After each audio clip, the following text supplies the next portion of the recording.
एवढीशी जेवणाची क्वांटिटी असते, कोणाकोणाला देती, घरच्यांना देती का मेसच्या मुलींना देती? भरपूर सारे प्रश्न असतात. आता हे प्रश्न पडलेले आहेत माझे जे नवीन सबस्क्रायबर आहेत त्यांना.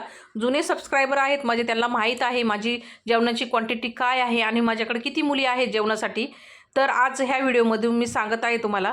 तर इथे बघा, मी पहिला ना मॉर्निंगचा नाश्ता बनवून घेतला. 2 मुली होत्या नाश्त्यासाठी, त्यांच्यासाठी पोहे बनवले. त्याच्यामध्ये घरच्यांनी पण खाल्लेलं आहे. आता लगेच मी पीठ मळून चपाती बनवून घेतली आणि चपाती बनवून झाल्याच्या नंतर लगेच इथं मी डाळ भात पण बनवून घेतलेला आहे मंडळी. आता हे जेवण माझ्या घरच्यांसाठी पण आहे. आमच्या घरी काही एवढे माणसं नाही आहेत आणि एका टायमाला मेसचे ताटं 2च असतात माझ्याकडं. मग माझ्या घरच्यांचं पण ॲडजस्ट होतं त्याच्यामध्ये आणि ताटं पण जातात. तर लगेच भेंडीची भाजी आणि बटाट्याची चटणी बनवून घेतले आणि लगेच पापड फ्राय करून लगेच आहे ना मिरची भजी बनवली आणि मच्छीमध्ये मांदेली फ्राय केलेली आहे. आता 1 मिनिटाचा व्हिडिओ असल्यामुळं ना एवढं सगळं दाखवता येत नाही आहे. चला भेटूया पुढच्या व्हिडिओमध्ये. धन्यवाद.